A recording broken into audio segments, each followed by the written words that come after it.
राशिद, राशिद अब खा लो नहीं तो सारे खिलौने छीन लूंगी। आकर राशिद, थप्पड़ पड़ेगा जोर से अब। क्या हुआ फरजाना, फूल सी जान से थप्पड़ की बात कर रही हो? तो आप ही खिला लीजिए ना इसे, प्यार से लीजिए। अरे क्या हो गया, इतनी छोटी छोटी बातों का इतना बड़ा बखेड़ा बना रही हो तुम? छोटी बातें? घर का सारा काम ऐसे का ऐसे पड़ा हुआ है, अब तक आपका खाना तक नहीं बनाया मैंने। तो बाहर से खा लूंगा, कुछ मंगवा लूंगा। तुम दिमाग खाना बंद करो। क्यों ना खाओ दिमाग? एक छोटा सा काम कहा था आपसे कि उस कौसर की जगह किसी और को ले आइए काम करने के लिए, क्या किया आपने? कुछ नहीं। अरे तो कोई आसमान से थोड़ी टपकेगी तुम्हारे लिए, कोशिश कर रहा हूँ ना। नहीं कर रहे हो।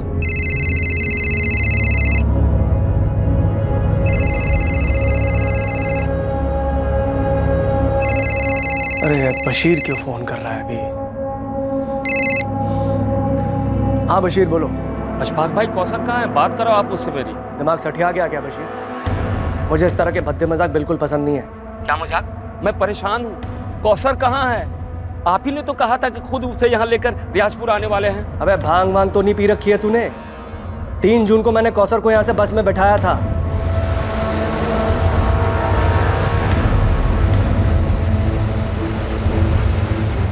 और ईद के 1 दिन पहले वो रियाजपुर पहुंच गई थी। अब आप मजाक कर रहे हैं अशफाक भाई। कौसर यहाँ पहुंची ही नहीं है। आप तो खुद उसे यहाँ लेकर आने वाले थे, फिर उसे अकेले बस में कैसे बैठा दिया आपने? देख बशीर, ये चालाकी किसी और के साथ करना, समझा? तूने खुद मुझे बोला था कि कौसर की टिकट कटा के उसे बस में बैठा दूं, और तू रियाजपुर के बस स्टॉप पर उसे उतार लेगा। चालाकी आप कर रहे हो, खुल्लम खुल्ला झूठ बोल रहे हो। कहाँ है कौसर? कौसर अंसारी, उम्र 12 साल 2 महीने, घर काम करने वाली बाल मजदूर। कहां थी ये लड़की? कौसर 4 जून को रमजान के बाद जोधपुर से रियाजपुर पहुंचने वाली थी अपने घर वालों के साथ ईद मनाने के लिए, पर वो अपने घर पहुंची ही नहीं।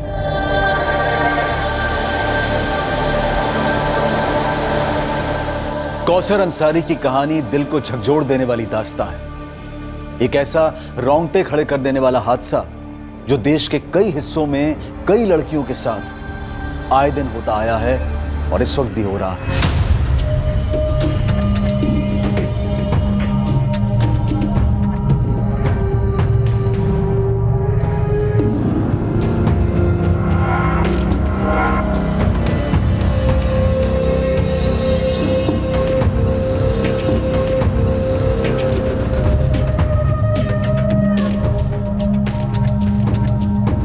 यास्मीन, मैं जोधपुर निकल रहा हूँ। लेकिन क्यों? अशफाक भाई ने कहा था कि वो खुद ही कौसर को छोड़ जाएंगे। वो नहीं आ सकते, कुछ काम निकल आया है उनका, मुझे ही जाना पड़ेगा। सुनो, कुछ पैसे हैं क्या? देखती हूँ। 300 है। ठीक है। अच्छा सुनो। हाँ। कौसर ठीक तो है ना? ईद पर भी नहीं आई। अशफाक भाई ने तो कहा था कि ईद पर उसे भेज देंगे। यास्मीन, मैं अभी निकलता हूँ, वहां पहुंचकर फोन करूंगा।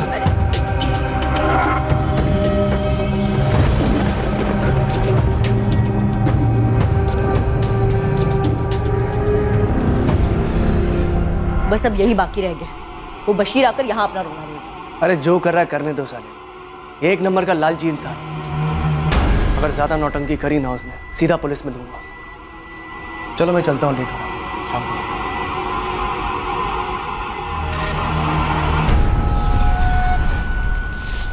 अस्सलाम वालेकुम मंजू बहन। वालेकुम अस्सलाम। लतीफ भाई फोन क्यों नहीं उठा रहे हैं? वो राजकोट गए काम से। सब खैरियत है ना? अब परेशान लग रहे। अब क्या बताऊं, वो अशफाक भाई कह रहे हैं कि उन्होंने कौसर को 3 जून को ही गाड़ी में बिठा दिया था। वो घर नहीं पहुंची अभी तक? ऐसे कैसे बच्चे को अकेले भेज दिया? वही तो लतीफ भाई से बात करनी है। ये अशफाक में आके आसार कुछ ठीक नहीं लग रहे हैं।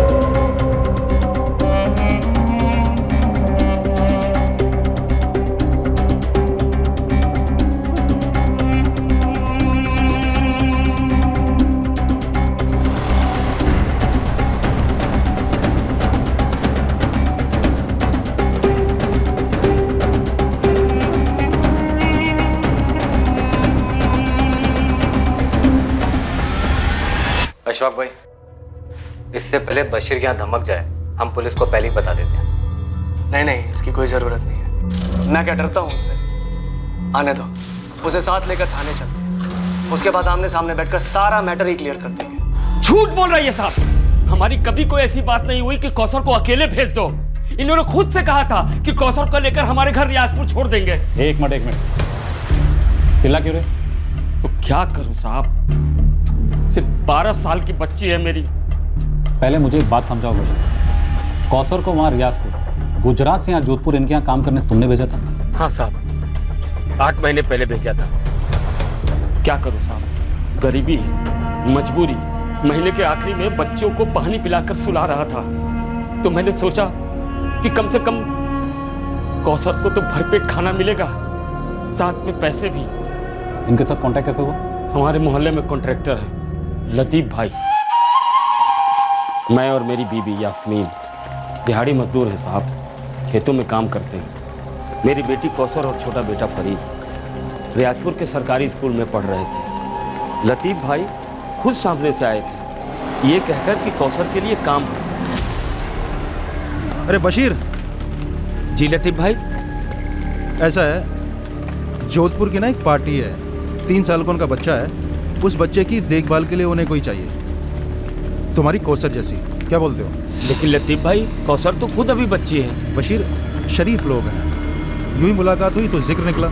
बहुत ज़्यादा काम नहीं है, आराम रहेगा। महीने के 15,000 तक देने को तैयार हैं। 15,000? हाँ 15,000, 2 ईद की छुट्टियाँ और बोनस अलग से।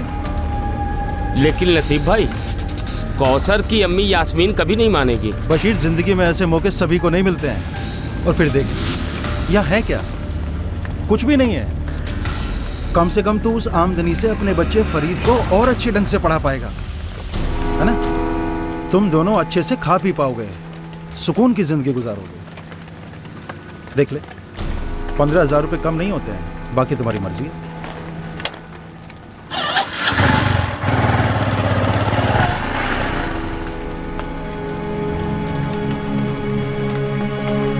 ना, मैं नहीं जाने दूंगी कौसर। अरे वो भी जोधपुर, इतनी दूर, बच्ची है अभी वो। अरे वो सब ठीक है, लेकिन कौसर उतनी छोटी भी नहीं है, 12 साल की है। अच्छा एक बात बता, जब फरीद 3 साल का था और हम दोनों बाहर काम करने जाते थे तो उसे कौन संभालता था? कौसर ही ना। वो बात अलग है, मैं कौसर को नहीं भेजूंगी। सोच यास्मीन, 15,000 मिलेंगे, इस पैसे से हम क्या कर सकते हैं? फरीद को आगे भी पढ़ा सकते हैं। अच्छा एक बात बता, हम दोनों मिलकर कितना कमा लेते हैं? और कौसर का क्या? हाँ, वो अभी से काम करेगी, उसकी पढ़ाई का क्या? अरे नहीं, वो लतीफ भाई ने कहा है, वो जो अशफाक भाई है ना, वो कौसर को रात के स्कूल में दाखिला करवा देंगे। और सुन, पढ़ाई का सारा खर्चा भी वही उठाएंगे। मेरा दिल नहीं मान रहा। देखो यास्मीन, कौसर को तो अपनी जिंदगी संभालनी ही है, तो अभी से क्यों नहीं? और वैसे हम लोग भी जो जिंदगी जी रहे हैं उसे जिंदगी थोड़े ना कहते हैं। देखो, अल्लाह ने एक मौका दिया है, हम जज्बाती होकर उसे गवा नहीं सकते। मान जाओ यास्मीन, मान जाओ।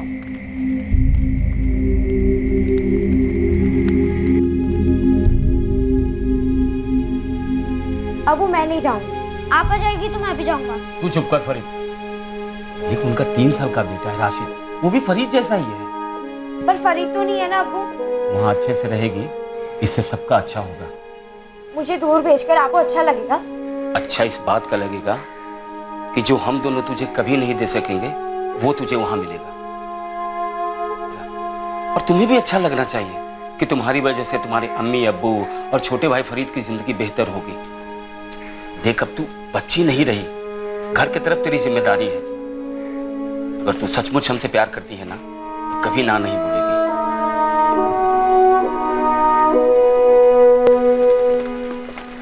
ना कहना आपा, कहोगी ना?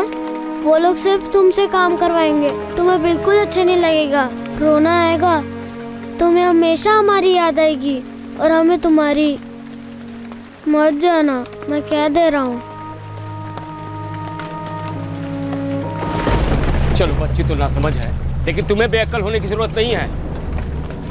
वो तो लतीफ भाई हम लोगों के हमदर्द हैं, इसलिए 1 दिन का समय और दिया है मुझे। अब हम और देर नहीं कर सकते हैं, समझी? अरे मेरी बात सुन रही हो कि नहीं?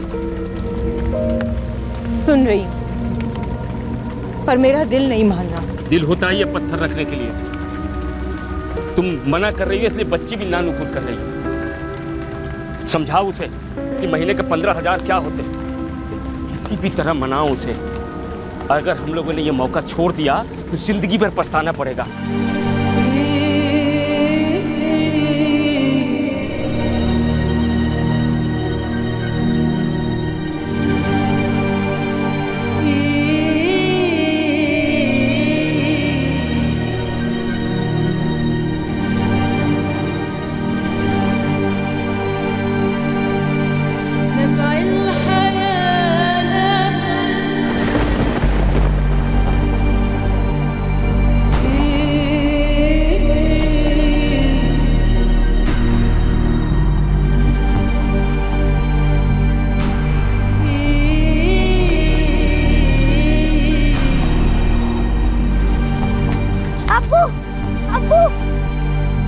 अब्बू, पापा को मत लेके जाओ। देखो फरीद, जाते वक्त तमाशा ना करो। पापा मत जाओ। फरीद, घर जाओ।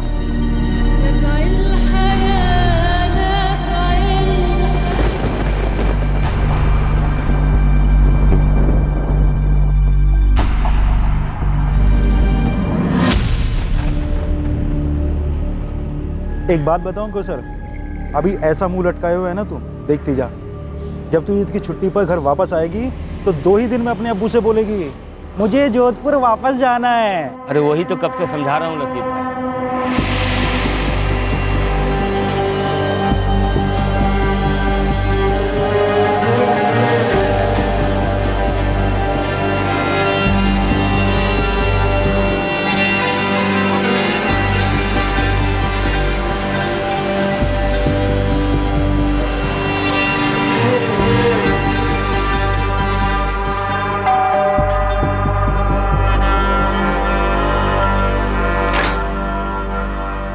अस्सलाम वालेकुम फरजाना भाई। वालेकुम अस्सलाम लतीफ भाई। अब आइए ना, अंदर आइए।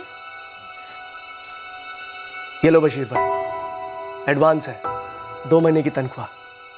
क्या कहा था मैंने बशीर, शरीफ और दिलदार लोग हैं। राशिद, ये ना कौसर आपा है, इन्हें हेलो बोलो। देखो ये ना तुम्हारे साथ बहुत सारा खेलने आई है, इन्हें हेलो बोलो। हाँ? कौसर, इसे अपने पास तो बुलाओ, वरना ये पास कैसे आएगा तुम्हारे। राशिद, क्या वो कौसर 5वीं में है। हाँ, बताया था लतीफ भाई ने। वो लतीफ भाई ने कहा था कि आप बच्ची को यहाँ स्कूल में डाल देंगे। हाँ बिल्कुल डालेंगे स्कूल में। आपकी बच्ची को किसी भी तरह की कोई दिक्कत नहीं होगी। बशीर, अशफाक भाई कौसर को बिल्कुल अपनी बच्ची की तरह रखेंगे। राशिद की देखभाल तो महज एक बहाना है, समझ लो। एहसानमंद हूँ आपका अशफाक भाई।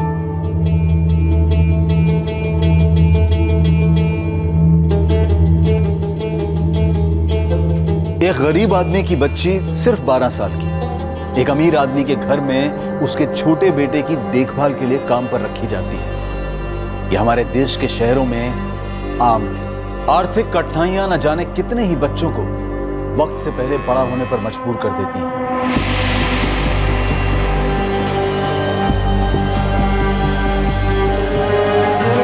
इन्होंने अपने घर में छुपा के रखा उसे, कोई बस में नहीं चढ़ाया। जब से कौसर गई है इनके घर, एक बार भी नहीं भेजा मेरी बच्ची को। हाँ सर, इसकी बेटी कौसर मेरे यहाँ काम पर थी, बहुत खुश थी हमारे साथ। ये लोग भी बहुत खुश थे। पहले दिन ही इसे 2 महीने की पगार एडवांस में दे दी थी। सर सब कुछ सही चल रहा था, फिर पिछले हफ्ते इसका फोन आता है मेरे पास। ईद का चांद 2 दिन दूर है अशफाक भाई। आप लोगों ने तो कहा था कि ईद की छुट्टी मिलेगी हमारी कौसर को। हाँ बशीर मियाँ, मिल जाएगी छुट्टी। ये बताओ कब आ रहे हो लेने कौसर को? अरे मैं कैसे आऊँ अशफाक भाई, वैसे भी ईद के कारण 2 दिन की दिहाड़ी गंवानी पड़ेगी। देखो बशीर, इस समय हमारा भी काम काफी टाइट चल रहा है, तो एक काम करो, इस बारी कौसर को ईद यही मनाने दो। ईद खत्म होने के बाद मैं उसे खुद आके गाँव छोड़ जाऊँ। नहीं नहीं नहीं नहीं, ईद तो हमारे साथ मनाएगी। वैसे भी कई महीने हो गए उसे देखे हुए। तो बशीर मियाँ तुम ही बताओ फिर कैसे किया जाए। एक काम करो अशफाक भाई, आप कौसर को जोधपुर से रात वाली बस में बिठा दो। सुबह तक वो रियाजपुर पहुंच जाएगी और मैं बस स्टैंड पर उसे लेने आ जाऊंगा। सर मुझे बिल्कुल भी अच्छा नहीं लगा एक 12 साल की बच्ची को अकेले बस में बैठा, पर कोई चारा नहीं था मेरे पास। कब भेजा? 3 जून की रात। जीजा जी के साथ मैं भी गया था। जल्दी जल्दी। हाँ हाँ हाँ, जाएगा जाएगा। चलिए चलिए।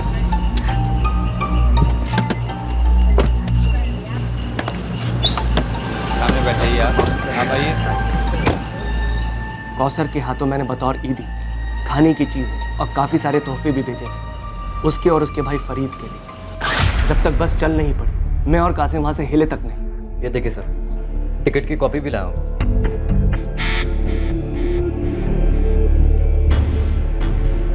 ये फर्जी है साहब। हाँ, ये फर्जी है। हम दोनों झूठ बोल रहे हैं, पूरी दुनिया झूठ बोल रही है, सिर्फ एक तुम राजा हरिश्चंद्र हो। सर, अगली सुबह 4 जून को सुबह चाय पीने से पहले मैंने इसे फोन किया। अस्सलाम वालेकुम अशफाक भाई। कौसर पहुंच गई ना ठीक ठाक? जी, अभी अभी घर पहुंची है। बहुत खुश लग रही है बच्ची। आपने इतने सारे तोहफे भेजे, शुक्रिया अशफाक भाई। अरे शुक्रिया की कोई ज़रूरत नहीं है बशीर। कौसर हमारी भी बच्ची है। एक काम करो, उसे 1 हफ्ता फरीद के साथ रहने दो। उसके बाद या तो तुम उसे यहाँ ले आना या मैं खुद आ जाऊँगा लेने के लिए। सर, 1 हफ्ते के बाद कौसर को यहाँ जोधपुर वापस लौटना था, पर देखिए हुआ क्या। 4 जून को ये आदमी ने मुझे कहा था कि कौसर सही सलामत इसके घर पहुंच गई है। तोहफों के लिए भी शुक्रिया कहा था, और उसके बाद 8 तारीख को फोन करता है और एक नया ड्रामा शुरू करता है कि कौसर कहाँ है। सर, कौसर को बस में बैठाने के बाद अशफाक जीजा जी पूरे रास्ते भर परेशान थे कि कौसर सही सलामत अपने घर पहुंच जाए। बस ये अमीर है तो ये सोचते हैं कि ये जो बोलेंगे आप सच मानेंगे। ये तुम्हारी गलतफहमी है बशीर, और अगर इन लोगों को भी लगता है ऐसा तो इन लोगों की भी। तो फिर मेरी बात का भरोसा कीजिए साहब। मेरी बेटी गायब हुई है। पिछले 1 महीने से हर दूसरे दिन फोन कर रहा था इनको। देखिए अशफाक भाई, ये बड़ी ज्यादती है। हम चाहते हैं कि कौसर घर आए, वो भी चाहती है कि हमारे पास आए, लेकिन आप लोग उसे छुट्टी नहीं दे रहे। अरे रमजान और ईद के समय इतने काम होते हैं यहाँ पर, कैसे दे दे उसे छुट्टी? अब ईद के बाद ही कुछ हो सकता है। और अशफाक, इसके अब्बू को बता दो काम करने के लिए लाए इसे, जो ये ठीक से कर नहीं रही है। मेरी शक्ल क्या देख रही हो? कौसर, उसे खाना खिलाओ। क्या हो गया है तुम्हें? राशिद, चुपचाप खाना खाओ, खाना खिलाओ इसे। मेरी बात ही नहीं सुन रहे थे। फिर मैंने 2 जून को फोन किया तो एकदम से मेरे ऊपर ही गरज पड़े। मैंने बोला ही नहीं कि कौसर को अकेले भेज दो। ये क्या कर रहे हैं आप? आप ही ने तो कहा था कि 1 जून को लेकर उसे खुद रियाजपुर आ रहे हैं। आज 2 जून हो गई, कहाँ है मेरी कौसर? तू तो ऐसे बात कर रहा है जैसे मैं तेरी बेटी को चबा कर निकल गया हूँ। ऐसी भद्दी बातें ना करें आप। मैं कल अपनी बेटी को लेने जोधपुर आ रहा हूँ। उसकी कोई जरूरत नहीं है। मैं आज रात को रियाजपुर के लिए रवाना हो रहा हूँ। कल सुबह कौसर तेरे घर पे होगी, और उसके बाद कौसर कभी भी हमारे घर में कदम नहीं रखेगी। लेने के देने पड़ गए हैं। 2 तारीख गई, 3, 4, 5, 6, 7, 8 जून तक रोज मैं दिन में 2-4 बार फोन करता रहा इन्हें कि कब लेके आ रहे हैं कौसर को घर, पर ये हर बार कुछ न कुछ बहाना बना देते हैं। सर, एक 12 साल की लड़की को अपने पास रखकर मैं क्या करता? मैं और फरजाना कौसर को बेटी जैसा प्यार करते थे, मगर इस झूठे मक्कार की बातें सुन के अब मुझे उसके लिए डर लगने लगा है। सर देखो बशीर, ये टिकट असली है। होगा साहब, पर ये लोग नकली हैं। जब मैंने अपनी बच्ची को इनके हवाले किया था तो खुद आया था इनके दरवाजे तक छोड़ने, तो इन्हें भी ऐसा करना चाहिए था ना, लेकिन नहीं, बैठा दिया बच्ची को बस में रात में। अरे कौन बैठाता है ऐसे? एक तो 12 साल की, ऊपर से बच्ची। सर, एक बात तो तय है, 3 जून के पहले के बशीर और 4 जून के बाद के बशीर में जमीन आसमान का फर्क है। सर, मैं आपको बता रहा हूं, 4 जून को कुछ ना कुछ गड़बड़ जरूर हुई। गड़बड़ तो शुरुआत से तुम थे, बस मैं नहीं समझ पाया। ये कहते हैं कि 4 जून की सुबह चाय के पहले मुझे फोन किया था कि कौसर घर पहुंची या नहीं। ऐसा तो हुआ ही नहीं था साहब। अशफाक भाई, हद है। मैं यहाँ सुबह से इंतजार कर रहा हूँ। कौसर की अम्मी और भाई देखने को तरस गए हैं उसको, और एक आप है जो उसको लेकर आ ही नहीं रहे यहाँ। सर, इसका एक और शब्द मत सुनिए। अपनी बेटी के नाम पर गेम खेल रहा है ये। साहब, अब तो मुझे पक्का लग रहा है कि इन्होंने मेरी बेटी के साथ कुछ कर दिया।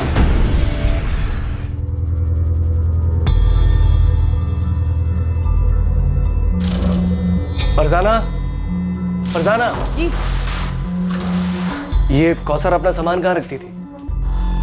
जी यहाँ।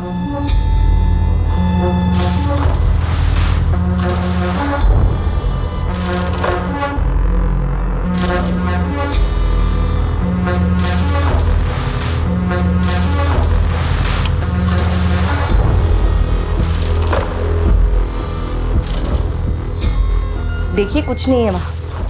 2 जोड़ी कपड़े में आई थी वो लड़की, और जाते वक्त सारा बैग कपड़ों से भरकर लेकर गई है। सारे कपड़े मैंने खरीद के दिए थे उसे, पैकिंग में भी मैंने हेल्प की थी।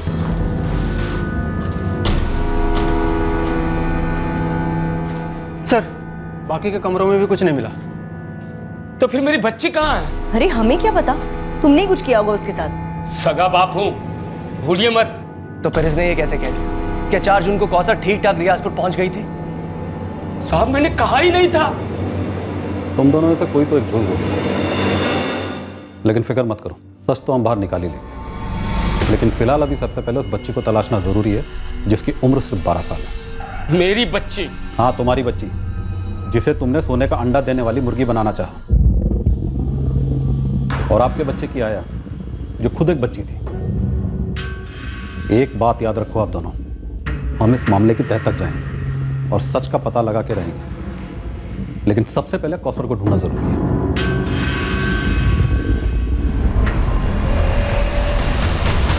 सच्चा कौन था और झूठा कौन था, इसका खुलासा बहुत जल्द होने जा रहा था। और सच सामने होने के बावजूद सवाल यही था कि कौसर कहां थी। क्या 3 जून की रात को अकेले बस में बैठने के बाद कौसर ने घर जाने का इरादा बदल दिया था,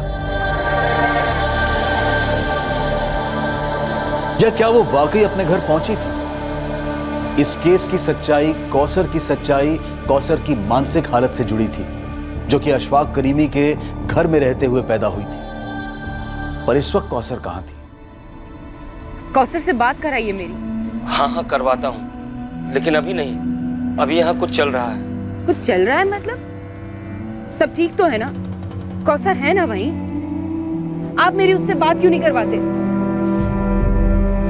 सुनो, अभी फोन रखता हूँ, बाद में करूंगा।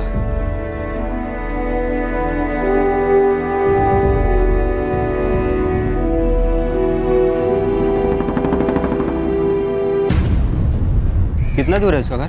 बस आने वाला होगा। लीजिए, आ गया सूर्या। नमस्ते साहब। सूर्या, 3 जून को अहमदाबाद जाने वाली बस में तू कंडक्टर था? हाँ साहब, क्या हुआ? उस बस का जो ड्राइवर था वो कपिल है, अभी ड्यूटी पर है। तो जैसे ही आएगा मैं आपके पास भिजवा दूंगा उसे। अभी से ले जाता हूँ। चल सूर्या। कहाँ साहब? चलो।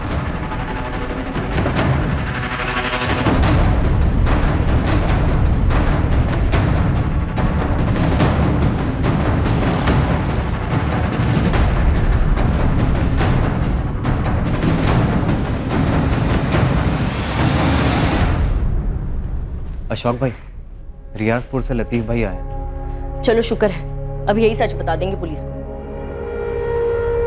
क्या बवाल खड़ा करके गई है ये लड़की? मैं तो कहती देखो फरजाना, तुम भड़कोगे नहीं, अब शांत रहोगे। वैसे मैं काफी परेशान हूं, इस समय नहीं।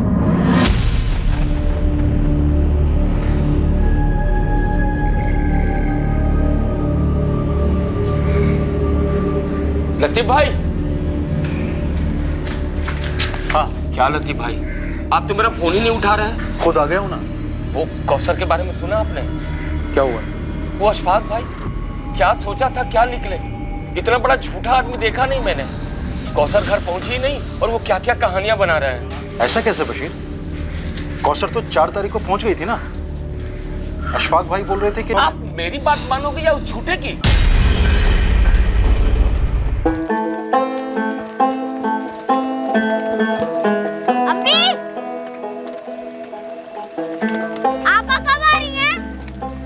बेटा, तेरे अब्बू से ठीक से बात नहीं हो पाई। मैं पूछ रहा था, आपस से बात हुई?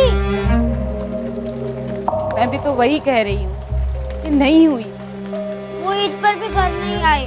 अब्बू ने कहा था उसे लेकर आएंगे घर। कुछ समझ नहीं आ रहा वहाँ चल क्या रहा। बताओ तो सही, कहाँ ले जा रहे हो आप मुझे? अरे बैठ जा, चुपचाप बैठ, समझे? मेरी बेटी कहाँ है? तुम्हारे साहब ने कहा था उसे ढूंढ निकालेंगे। तेरी बेटी का पता अगर कोई बता सकता है ना, तो वो तू है, बशीर अंसारी। समझा? बैठ।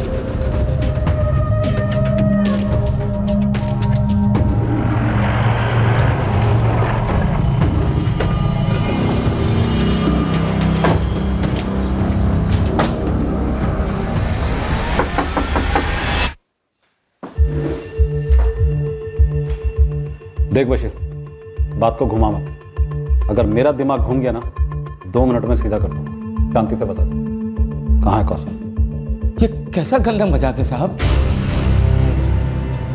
क्या किया तुम लोगों ने कौसर के साथ? कौसर अप्पा को अब्बू लेने गए हैं।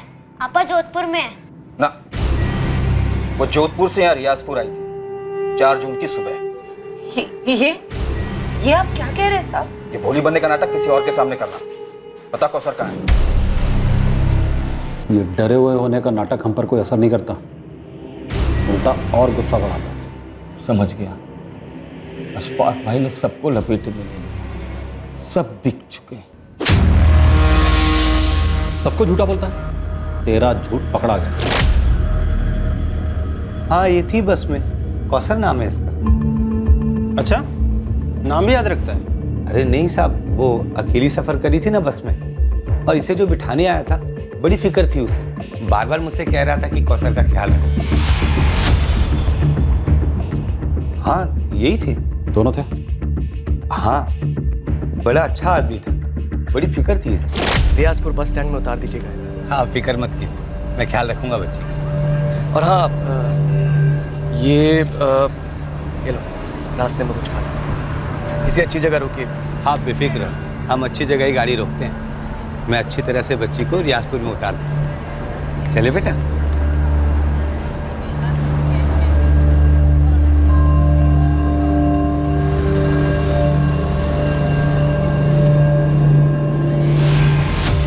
रास्ते में नाश्ता करवाया, नजर थी मेरी बच्ची पर, और फिर रियाजपुर बस स्टॉप में इसका बाप लेने आया था।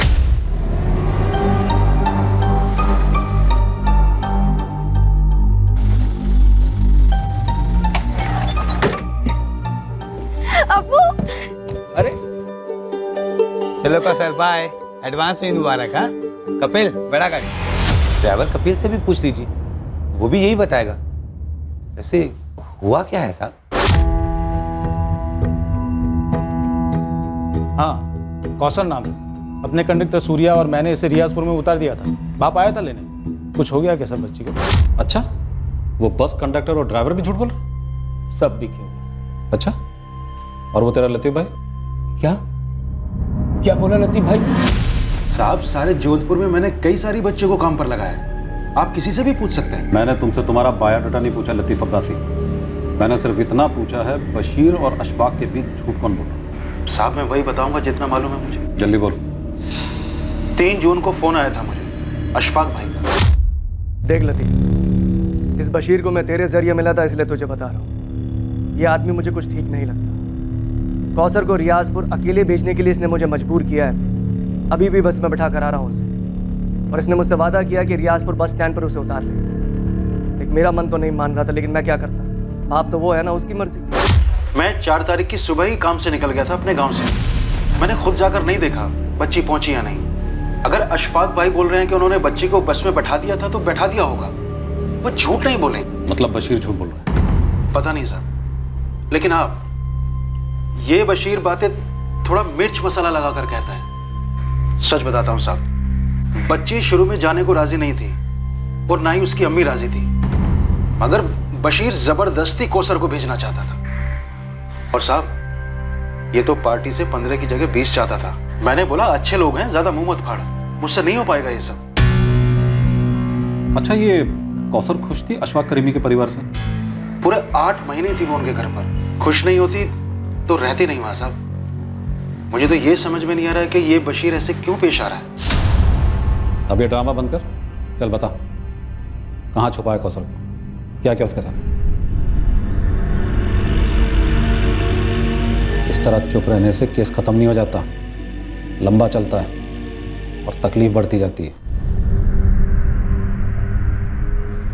मुंजाल, अब इस बशीर की बोलती बंद हो गई है। लेकिन सर, यास्मीन ने तो एक ही रट लगा रखी है कि कौशल घर आई ही नहीं। मुझे लगता है फैमिली ने लड़की को कहीं छुपाया या गायब करवाया, और अशफाक करीमी से पैसे हटने का प्लान था इनका।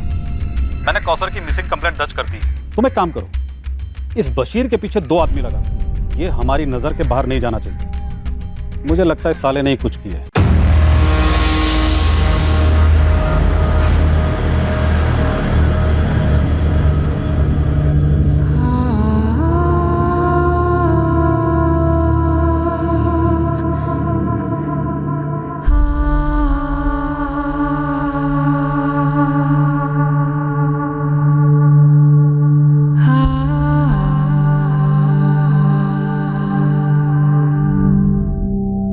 सर मुझे लगता है इस बशीर ने कौसर को कहीं और काम पे लगा दिया होगा। लेकिन तुम तो अच्छे पैसे दे रहे थे। सर अच्छे पैसे भी एक हद तक ही अच्छे लगते हैं, उसके बाद और ज्यादा पैसे चाहिए होते। लालच का समंदर बहुत गहरा होता है सर। तुम्हें क्या लगता है ये बशीर बच्चे को बेच सकता है एक साथ बड़ी रकम के लिए?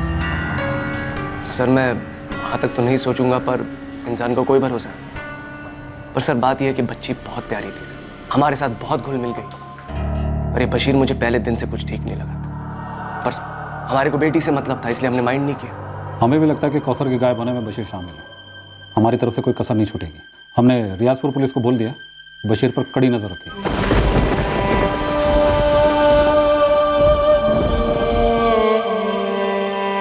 सब क्यों कह रहे कि 4 जून को कौसर यहाँ आई थी, और अगर आई थी तो तुम उसे कहाँ ले गए? बशीर मेरी कौसर कहाँ है? क्या किया तुमने उसके साथ? मैं कब से कह रहा था आपा को वहाँ मत भेजो, मत भेजो। आपा कहाँ है अबू? आप कुछ बोल क्यों नहीं रहे हैं? जवाब दो बशीर।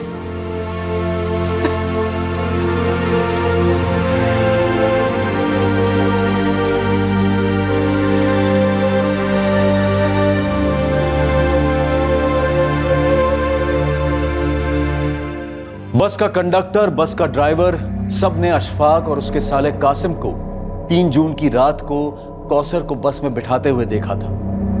बस के कंडक्टर ने अगली सुबह को रियाजपुर में कौसर को अपने पिता के गले मिलते हुए भी देखा था। कासिम ने पुलिस को टिकट की फोटोकॉपी पेश की थी। लतीफ अब्बासी वो एजेंट जिसने अशफाक और बशीर को मिलवाया था कौसर को लेकर, वो भी अशफाक के स्टेटमेंट का समर्थन कर रहा था और बशीर पर शक। क्या यह मुमकिन है कि एक सगे बाप ने ही अपनी बेटी को गायब करवा दिया था, या फिर उसके साथ कुछ कर दिया था? अगर ऐसा था तो क्यों? अब देखना बाकी था कि कौसर का सच सामने कैसे आएगा, और इस इंतजार में केस ने लिया एक और जबरदस्त मोड़।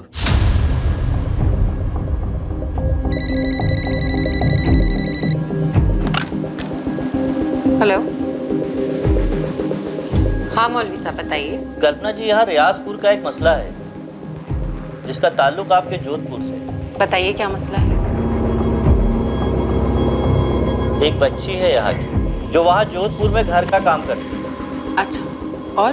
कल्पना जी, वो बच्ची गुमशुदा है। अब मौलवी साहब आप जरा मुझे डिटेल में बताएंगे प्लीज।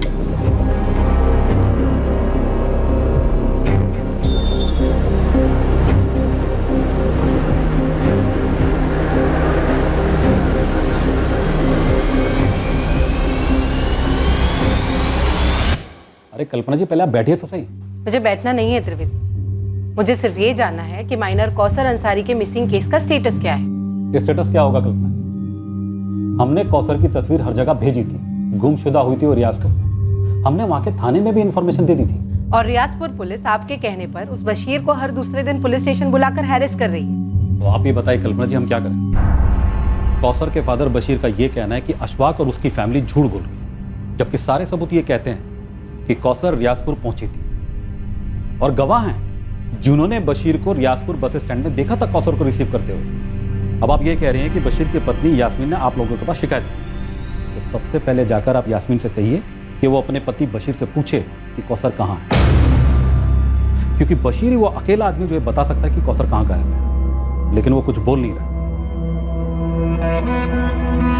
मैडम जी, मैं पूरे यकीन के साथ कह रही हूँ, मेरे शौहर झूठ नहीं बोल सकते, चाहे वो कितने भी सदमे में क्यों ना हो।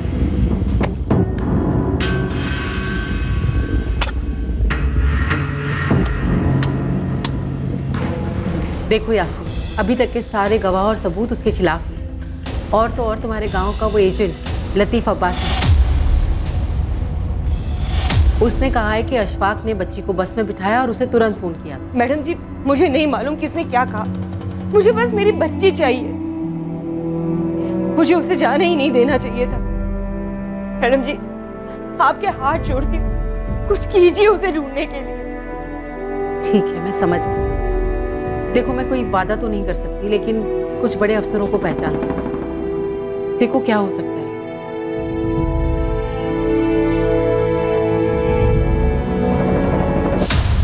सर, लड़की सिर्फ 12 साल की है। उसकी माँ की हालत बहुत खराब है, काफी लो इनकम ग्रुप है। अगर इस लड़की का फादर इस केस में इन्वॉल्व भी है, फिर भी हमें लड़की को तो ढूंढना ही होगा ना। और इंस्पेक्टर त्रिवेदी, उन्होंने तो बस बशीर के पीछे एक आदमी लगा दिया और बैठे हैं हाथ पे हाथ धरे हुए, और पता चला कि वहां लड़की ट्रैफिक हो गई। ओके, मुझे हैंडल करने दो। सर प्लीज थोड़ा जल्दी, लड़की को गायब हुए ऑलरेडी काफी दिन हो चुके हैं। हाँ, मैं समझ सकता हूँ कल्पना जी। वैसे मैं भी नहीं चाहूंगा कि पुरानी टीम इस केस की तहकीकात करे। मैं एक नए ऑफिसर का अपॉइंट कर रहा हूँ इस केस की इन्वेस्टिगेशन के लिए।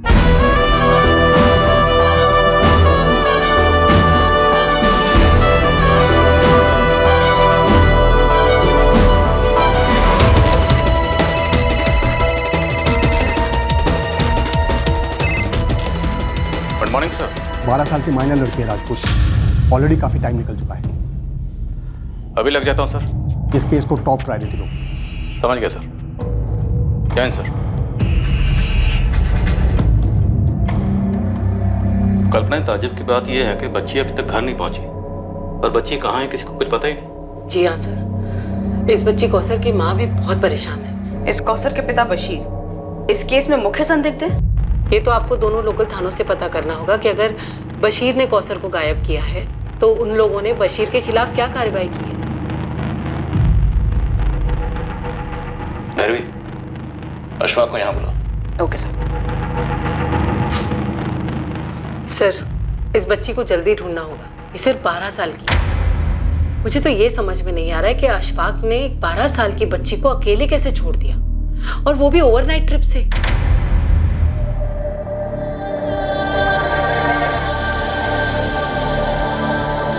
मैम, आप 10 बार मुझे बुलाएंगे ना, मैं 11 बार आपके पास आऊंगा। मेरे लिए उस बच्ची का मिलना बहुत जरूरी है।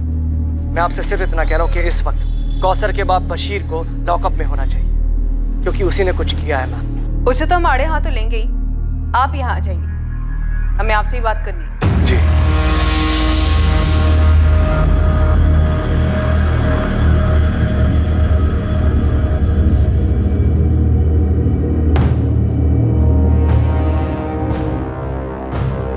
बशीर, ये मैं क्या सुन रहा हूँ? तुम्हारी बीवी मौलवी के पास गई और उन्होंने जोधपुर की किसी संस्था से बात की। पुरानी पुलिस टीम को हटाकर अब ये केस क्राइम ब्रांच को सौंप दिया गया। ये मसला उठाकर बशीर तुमने खुद अपने पैरों के ऊपर कुल्हाड़ी मारी। भुगतो अब। मंजाल, इससे पहले कि बशीर कहीं फरार होने की कोशिश करे, अपने आदमी भेजकर उठवाओ उसे। एक अरसे से हमारे आदमी ऑलरेडी उसे ट्रैक कर रहे हैं। वो तो फरार होने से रहा सर। भैरवी, मैंने बशीर को बहुत तोड़ा अपनी कस्टडी में, लेकिन उसने अपना मुंह नहीं खोला। बंदा ढीठ निकला। मैंने उसे जाने दिया और रियासपुर थाने को इन्फॉर्म कर दिया, क्योंकि वहां की पुलिस टीम इस बशीर पर कड़ी नजर रख सकती थी और यह भी पता लगा सकती थी कि कौसर को उसने कहां रखा।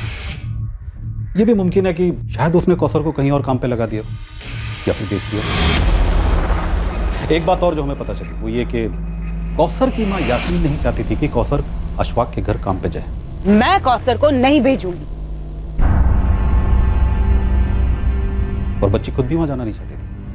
फिर भी सर, राजपूत सर और मुझे, हम दोनों को यही लग रहा है कि आपको थोड़ी और कोशिश करनी चाहिए थी ये पता लगाने की कहीं बशीर ने खुद अपनी बेटी कौसर को कहीं बेच तो नहीं दिया होगा और इधर अशफाक से भी पैसे हटने की कोशिश कर रहा हूँ। हाँ, ये मुमकिन है। मुझे तो ये भी लगता है कि बशीर की बीवी यास्मीन हम लोग से कुछ छुपा रही है। एनीवे, मुझे उम्मीद है कि आप लोग जल्द से जल्द कौसर को ढूंढ निकालेंगे। लतीफ भाई, अगर आपको लगता है इन सब में मैं शामिल हूँ तो आपको इतनी फिक्र क्यों हो रही है? मुझे फख्र और खुशी है कि मेरी बीवी ने यह मसला उठाया और आगे तक ले जा रहा है। गरीब ही तो क्या हो, बच्चा तो बच्चा होता है, सबसे कीमती।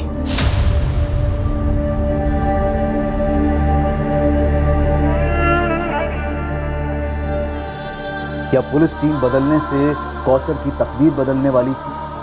क्या उसे ढूंढ लिया जाता? क्या कौसर उस जगह मिलती जहां उसे उसके पिता बशीर ने ही भेजा था, उसकी मां को बिना बताए?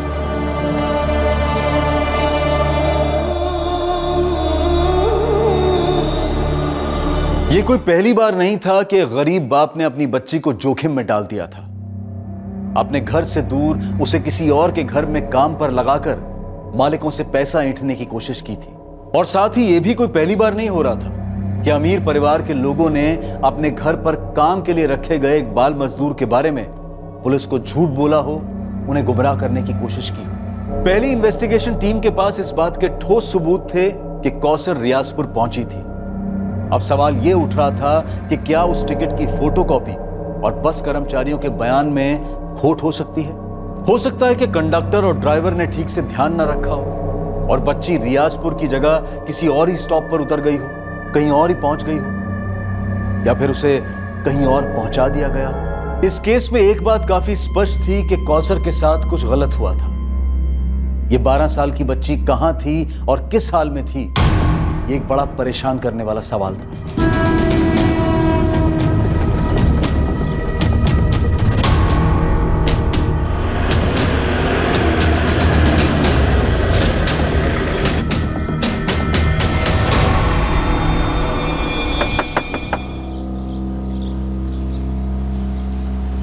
तेरे शौहर को बुला।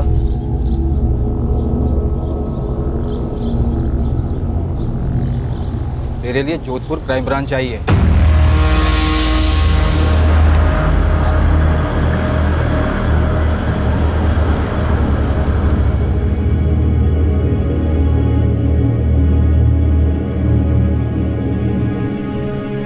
अम्मी, अब्बू ने कौशल आपा को फिर से कहीं दूर भेज दिया। तेरे अब्बू कुछ नहीं बोल रहे बेटा। कहाँ हो गया आपा? पता नहीं। लतीफ, तुम जोधपुर के अशफाक भाई को अच्छी तरह जानते हो। खुदा के लिए सच सच बताओ, क्या उन्होंने कौसर को वाकई यहाँ रियाजपुर भेजा था? दावे के साथ तो नहीं कह सकता हूँ, पर बहुत ही शरीफ लोग हैं। मुझे लगता है बशीर कुछ छुपाने के लिए उन पर झूठे इल्जाम लगा रहा है। क्या छुपाने के लिए? यास्मीन वैसे भी खुश नहीं थी कौसर को जोधपुर भेजकर, इसलिए मुझे लगता है बशीर ने उसे कहीं और काम पर लगा दिया।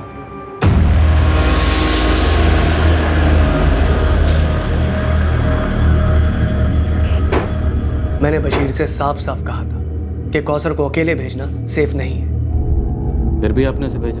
सर जिद पर अड़ा था। मैंने उसे ये तक कहा कि ईद के 2-4 दिन के बाद या तो मैं या तो कासिम खुद आकर कौसर को रियाजपुर छोड़ जाएंगे। अब पूछ लीजिए कासिम से। बिल्कुल सर, अगर उसका बाप अड़कर नहीं बैठता तो अशफाक भाई उसे कभी अकेले नहीं भेजते। लेकिन ईद जितनी आपकी थी उतनी कौसर और उसके घर वालों की भी थी, तो आप उसे ईद के बाद ही क्यों भेजना चाहते थे? क्योंकि सर काम की वजह से मेरे पास बिल्कुल भी टाइम नहीं, इसीलिए मैंने बशीर से कहा कि तुम खुद आओ और अपनी बेटी को लेके जाओ यहाँ जोधपुर से, लेकिन उसने भी यही कहा बिजी हूँ, नहीं आ सकता। लेकिन फिर भी 12 साल की लड़की को ऐसे अकेले, वो भी रात की बस? सर बशीर मेरी जान खा रहा था कौसर को भेजने के लिए, इसीलिए मेरे पास कोई चॉइस नहीं थी। मैंने ईदी के तौर पर उसे काफ़ी सारे तोहफों के साथ बस में बैठाया था। मैंने कंडक्टर से भी कहा था कि इसका ध्यान रखना। अब आप बताइए मैं और क्या करता। वो आपके घर पे 8 महीने थी ना? जी। तो इन 8 महीनों में आपने उसे एक बार भी अपने घर क्यों नहीं जाने दिया? क्योंकि सर उसने कभी भी छुट्टी नहीं मांगी, बहुत खुश थी हमारे साथ। मेरा बेटा राशिद अभी भी मुझसे पूछता कि कौसर आपा कहाँ चली गई। सर सच बताऊं तो मुझे कभी भी भनक भी नहीं लगी कि बशीर ऐसा नहीं। मुश्ताक, तुम्हारी टिकट की रिसीट पे पैसेंजर का नाम और नंबर क्यों नहीं है? मैडम छोटी सी ट्रैवल एजेंसी है, सस्ते टिकट है। हमारे ज़्यादातर पैसेंजर वो मजदूर टाइप होते हैं। मतलब अब कहाँ सबके नाम, नंबर और एड्रेस नोट करता रहूँगा। अगर नोट किया होता तो आज कौसर को ढूंढने में हमें काफ़ी मदद मिल गई होती। मैडम मुझे थोड़ी ना पता था कि ऐसा कुछ होने वाला है। मेरे बस ड्राइवर और कंडक्टर भी पहले वाले पुलिस से बोले थे कि इन्होंने लड़की को ठीक ठाक रियाजपुर उतार दिया था और बस स्टॉप पे लड़के के बाप भी उसको लेने आया था। मैडम इससे ज़्यादा हम क्या कर सकते हैं? साहब 2 दिन में ईद थी, अगर वो रियाजपुर में थी तो किसी ना किसी ने तो पक्का देखा होगा उसे। अगर वो रियाजपुर उतरी थी तो हो सकता है रियाजपुर बस स्टैंड से उसका पिता बशीर उसे अपने साथ कहीं लेकर गया, टैक्सी से, रिक्शा से या फिर पैदल। अब्बू, अरे चलो का सर, बाय। अम्मी और फरीद कैसे हैं अब्बू? तुमसे मिलने के लिए इंतजार कर रहे हैं। जल्दी घर चलते हैं, मैं फरीद के लिए बहुत सारी अच्छी अच्छी चीजें लाई हूँ। तुमने हम लोगों के लिए बहुत कुछ किया है बेटा। अब्बू जल्दी घर चलते हैं ना। अरे पहले कहीं और चलना है, फिर घर। कहाँ अब्बू? चलो तो सही, आओ। कहाँ? आओ ना।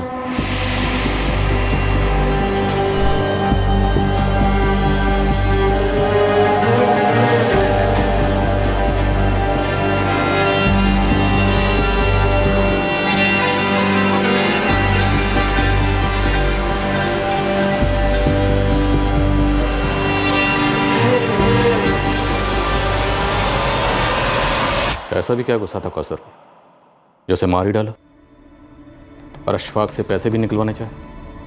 कहाँ दफना है? मुझे नहीं पता सर, मुझे नहीं पता।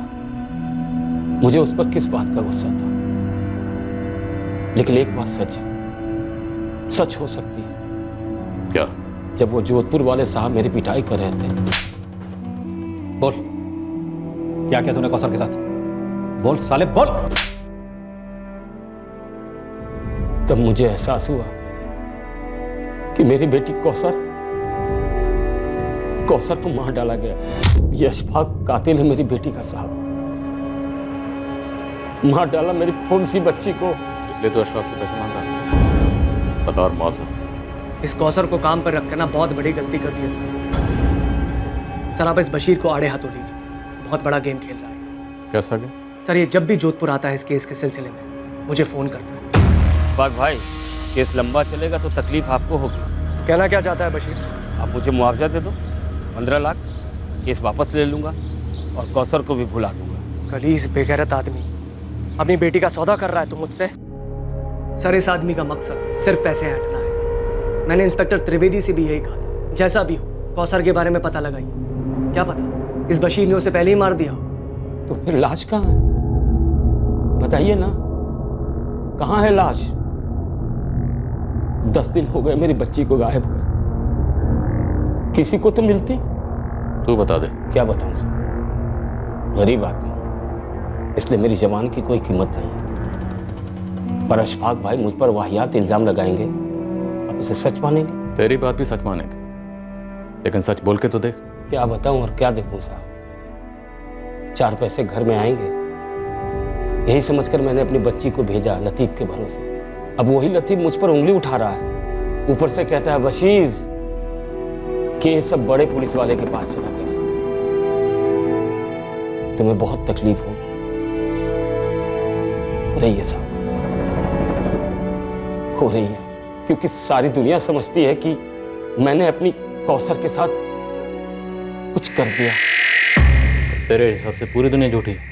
वो बस कंडक्टर, उसका कहना है कि जोधपुर से अशफाक ने कौसर को बस में चढ़ाया था और अगले दिन सुबह रियाजपुर बस स्टैंड से तू कौसर को लेने भी आया था। उस बस कंडक्टर की तुमसे क्या दुश्मनी? वो झूठ क्यों बोले? पैसा बोलता है सर। अब मुझे देखिए, 4 पैसे के लालच में मैंने उन लोगों पर भरोसा किया, सौंप दिया अपनी बच्ची को उनको, और देखिए क्या हालत की उन्होंने उसकी। तेरी बेटी तो 8 महीने से घर आई है, तो तुझे उसके हाल का कैसे पता? वो लोग उसे नहीं आने देते थे, लेकिन मैं तो मिलने आया था। तू कब आया था उससे? अप्रैल में। बेचारी की क्या हालत थी, बहुत उदास थी। उसके पहले 5 महीने सिर्फ फोन पर बात हुई और हर बारी लगता कि बच्चे कुछ छुपा रहे हैं। और बता बेटा, तेरा स्कूल शुरू कर दिया उन लोगों ने? अब्बू, वो आप कब आ रहे हैं यहाँ? जल्दी आऊंगा, लेकिन तुमने जवाब नहीं दिया। सब ठीक है अब्बू, अच्छा रखती हूँ, खुदा हाफिज। मैं कुछ नहीं जानती। आप कल सुबह की पहली बस से जोधपुर जाएंगे, बस। अरे मैं तो बस ऐसे ही कह रहा था कि वो थोड़ी उदास है, हो सकता है आसपास लोग होंगे वहाँ, इसलिए वो कुछ नहीं बोल रही होगी। नहीं, पहले आप जाके अपनी आंखों से खुद देखिए, थोड़ी सी भी गड़बड़ लगे ना तुरंत वापस ले आइएगा। अरे यहाँ जो भी है, जैसा भी है, सब सही है। हाँ अबू, पापा को वापस लाने के बाद उसे कहीं मत भेजना। फरीद, तू बीच में ना बोल, खाना खा।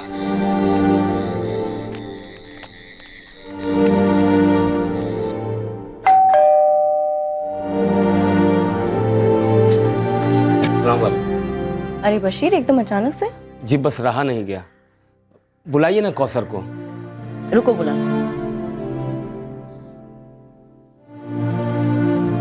इंग्लिश स्कूल है, सब समझ में तो आता है। अरे कितना समझाया इसे, पर ये स्कूल जाना ही नहीं चाहती। पर बात तो ये हुई थी कि कौसर अच्छे स्कूल में दाखिल होगी। हाँ एडमिशन हुई थी, पर 1 हफ्ते बाद इसने जाना ही बंद कर दिया। कहती है घर पे रहना अच्छा लगता है इसे, है ना कौसर? मैं समझ गया कि फरजाना बहन के सामने कौसर सहमी हुई है, तो मैं उसे बाहर ले आया। अब बोल, स्कूल क्यों बंद कर दिया?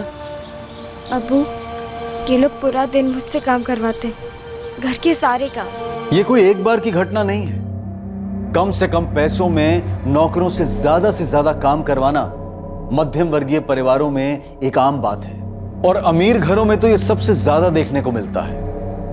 कुछ अजीब सी धारणाएं सुनने को मिलती हैं, जैसे कि ये लोग तो कोई भी काम कर लेते हैं, इन्हें तो आदत होती है काम करने की, थोड़े में भी बहुत खुश हो जाते हैं ये लोग, वगैरह वगैरह। अक्सर मालिकों को लगता है कि वो नौकरों को खाना, कपड़े और सोने की जगह देकर कोई बहुत बड़ी दिलदारी का काम करते हैं। बड़े गर्व के साथ खुद नौकरों और दुनिया वालों को इस बात का एहसास दिलाया जाता है कि देखो कितने दिलदार हैं हम। पर इंसान की गरिमा का क्या, उसके हक का क्या?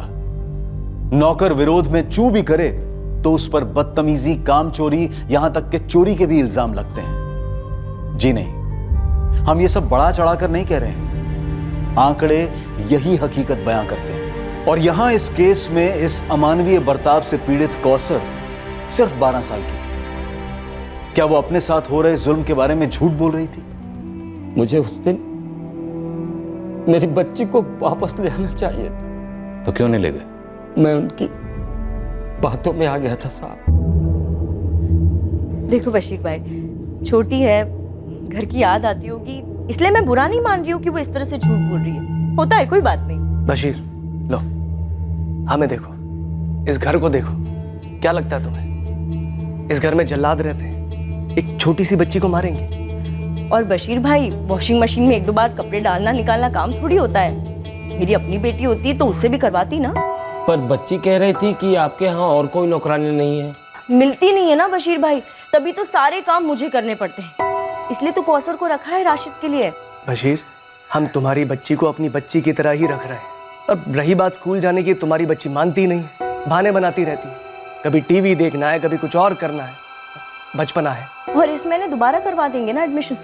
आप फिक्र मत कीजिए बशीर भाई, जितना पढ़ेगी उतना पढ़ाएंगे हम। और हाँ, देखो मैंने उसकी पगार 15 की जगह 18,000 कर दी, ठीक है? बशीर देखो, अच्छे अच्छे बच्चे भी कभी कभी झूठ बोला करते हैं, हम बड़ों को उनकी बात को इतना सीरियसली नहीं लेना चाहिए। हाँ, और जैसे जैसे होश आएगा ना, वो झूठ बोलना भी बंद कर देगी। और 1 साल उसको यहाँ पे रख कर देखो, तुम्हारे घर जाने के लिए मना कर देगी। हाँ, और ये कहानियां बनाना भी बंद कर देगी। बातों के ऐसे लपेटे में लिया मुझे कि मुझे लगा वो लोग सच बोल रहे हैं, जैसे आपको अभी लग रहा है कि अशफाक भाई सच बोल रहे हैं। सर, अशफाक के कॉल रिकॉर्ड्स भी वही कह रहे हैं जो वो कह रहा है। 3 और 4 जून को उसकी और बशीर के बीच में बात हुई है, और उसके बाद भी दोनों के बीच में बात होती रही। पर बात क्या हुई ये तो कॉल रिकॉर्ड्स नहीं बता सकते बहरे। सर, मैंने इस बस कंडक्टर सूर्या और ड्राइवर कपिल, इन दोनों से मिलके बात की, और उस रियाजपुर वाले लतीफ, उससे फोन पे बात की। सर, क्या ये मिलके झूठ बोल रहे हैं? सबके सब एक ही बात बोल रहे हैं, पर जरूरी नहीं है कि सब सच बोल रहे हैं। सब बशीर कह रहा था कि बच्ची नाखुश थी, उसे वहाँ टॉर्चर किया जा रहा था, पर जब मैंने कौसर की माँ यास्मीन से बात की तो उसे इन सब के बारे में कुछ भी नहीं पता था। ये आप क्या कह रही है? मेरी कौसर से फोन पे बात होती थी, पर उसने तो कभी इस बात का जिक्र नहीं किया। पर जब बशीर मिला था उसे तो सब कुछ कहा था। क्या? यास्मीन, ये बात बहुत अजीब है। बशीर ने तुमसे ये बात क्यों छुपाई? अल्लाह जाने। यास्मीन दरअसल पुलिस की पहली टीम और अब क्राइम ब्रांच, दोनों की तहकीकात इस तरफ बढ़ रही है कि बशीर काफी कुछ छुपा रहा है। मम्मी, याद है जब अब्बू आबा से मिलकर लौटे थे तब उन्होंने कहा था वो तो वहाँ बहुत खुश है। यास्मीन,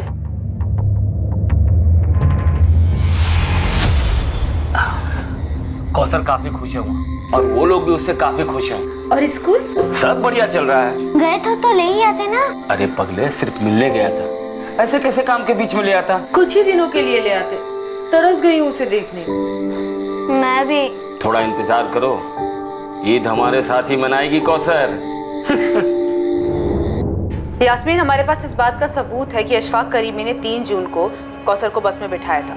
वो रियाजपुर पहुंची भी थी और बशीर उसे वहां लेने भी गया था। ऐसा कैसे हो सकता है? अब वो इतना झूठ नहीं बोल सकते। तो फिर कितना झूठ बोल सकते हैं बेटा, बताओ। यास्मीन, तुम्हें कभी ऐसा नहीं लगा कि बशीर तुमसे काफी कुछ छुपा रहा है? नो, मुझे नहीं लगता बशीर झूठ बोल रहा है।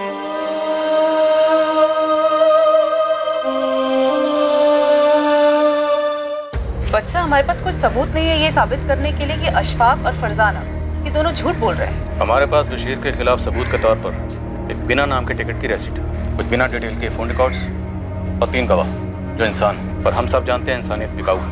एक्चुअली सर मुझे इस बस कंडक्टर सूर्या और ड्राइवर कपिल इन दोनों पे पहले शक हुआ था।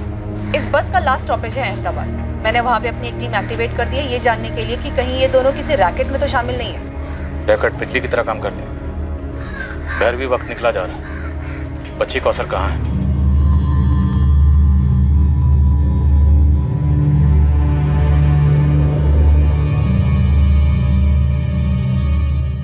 बच्ची की शिकायतों के बावजूद फरजाना और अशफाक ने बशीर को मना लिया होगा, पर अपनी मजबूरी के चलते बशीर ने भी खुद को समझा लिया होगा कि सच बोल रही है और उसकी बेटी कौसर बढ़ा चढ़ा के बात कर रही है। जैसे अमीरी घमंड को जन्म देती है, वैसे ही गरीबी सेल्फ डाउट का दलदल है। I am sorry sir, but आप इस केस को अमीरी और गरीबी के चश्मे से देख रहे हैं, जो शायद इस केस की हकीकत ना हो। हकीकत एक ही है बहरी, पैसा। पैसे से बड़ी कोई रियलिटी नहीं। पैसा कुछ अमीरों को एक फीलिंग देता कि वो कुछ भी खरीद सकते, सच्चाई को भी। और गरीबी इंसान को इतना मजबूर कर देती है कि एक छोटी बच्ची पूरी तरह से एक्सप्लॉइट हो जाती है, फिर भी उसे घर वापस नहीं ले जाएगा। अगर अप्रैल में उसे वापस भेज देते ना तो बेकार की टेंशन नहीं होती। तुमने अगर राशिद का ध्यान ठीक से रखा होता ना तो वो लड़की इस घर में होती ही नहीं। वाह, तुमने तो बहुत हेल्प की ना मेरी, सारे कामों में बहुत हाथ बटाया तुमने। मेरे पास कोई और काम तो है नहीं, पैसे तो पेड़ पे उगते हैं ना। अशफाक, बच्चे संभालना कोई बच्चों का खेल नहीं है। एक दिन बच्चे का काम और घर का काम करके देखो, फिर बात करना। और वैसे भी अब तक तुम नई नौकरानी अरेंज नहीं कर पाए हो और बात कर रहे हो इतनी। अरे नौकर नौकरानी टिकेंगे कैसे? हमारे घर में हालत देखी क्या करके रखती हो, मशीन की तरह रखती हो उनको, पूरा निचोड़ देती हो। इस झमेले में फंसे ना हम, सिर्फ तुम्हारी वजह से फंसे। सिर्फ मेरी वजह से? हाँ, तुम्हारी वजह से। तुम्हारी वजह से बशीर हमारा खून पी रहा है। और एक ये तुम्हारा निकम्मा भाई, एक काम ठीक से नहीं होता इससे। हाँ, अब तो तुम इस पर इल्जाम लगाओगे, खुद को बचाओगे ना? हाँ कासिम बोल। अशफाक भाई, ये नई पुलिस टीम लियाकत और शमशेर को उठा के ले गई है पूछताछ के लिए। उन्हें क्यों? मैं क्या जानूं अशफाक भाई, लेकिन कुछ ज्यादा ही फुदक रही है ये नई टीम। तो वो दोनों अभी कस्टडी में है? हाँ, ये गफूर आया है, उसने बताया कि उनको उठा के ले गए। क्या हुआ? अरे होना क्या है, बैंड बज रहा है हमारा।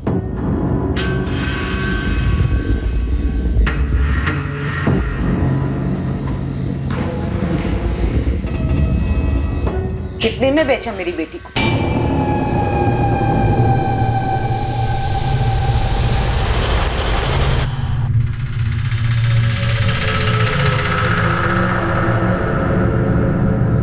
हम लोग एक जहन्नुम से निकले थे। अगर कौसर को घर ले आता ना तो हम फिर से वही लौटते। समझे तुम दोनों? बिना कौसर के ये घर आपको जन्नत लग रहा है। पैसे तो आ गए पर कौसर तो चली गई।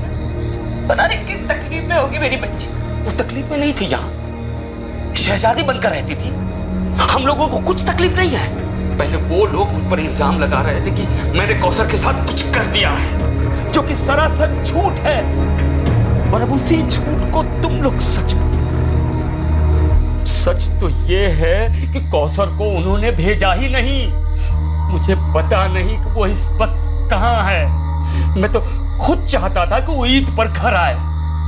मैंने तो एक अच्छी नौकरी समझकर वहां रखा था उसे, और पता नहीं उन लोगों ने क्या कर डाला उसके साथ। पैसे वाले कुछ भी कर सकते हैं, कुछ भी। मैडम, हम कैसे बता सकते हैं अशफाक भाई घर में क्या चलता है? हम तो उनके यूनिट के कारीगर हैं। मैं तो कभी उनके घर तक नहीं गया हूँ। अशफाक करीमी ने हमसे बताया कि कौसर को उसे रियाजपुर खुद ड्रॉप करने के लिए टाइम नहीं था, वो बिजी चल रहा था। भाई यूनिट का काम कहाँ चल रहा था? उसके वर्कर्स को उठा और पूछो कि ऐसा भी बिजी काम कहाँ चल रहा था, जिसकी वजह से उसने 12 साल की बच्ची को अकेले बस में भेज दिया, वो भी रात की बस से। सर, आप सिर्फ अशफाक पे इतना गहरा शक कर रहे हैं? हाँ भैरवी, क्योंकि मुझे गहरा शक है कि कौसर उस रात बस में नहीं थी। सर, हो सकता है अशफाक ने बस में बिठा दिया हो और रास्ते में उसके साथ कुछ हो गया हो। वो महज 12 साल की थी, गरीब घर से थी, लेकिन वो खुश नहीं थी। उसने साफ साफ लफ्जों में अपने पिता से अशफाक करीमी के परिवार की शिकायत की थी। अगर उसके साथ बस में कुछ हुआ होता तो वो चिल्लाती, झगड़ा करती, आसपास के पैसेंजर्स अलर्ट होते। नहीं भैरवी, मैं बता रहा हूँ, कौसर उस रात बस में नहीं थी। तो बताओ शमशेर, लियाकत, काम कहाँ चल रहा था? मैडम सारा काम तो 3 जून तक पूरा हो चुका था।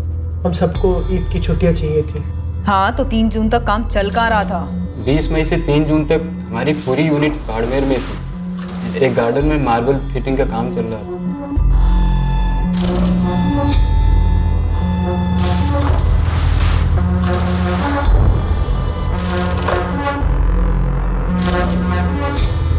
पार्टी अशफाक भाई की खास थी।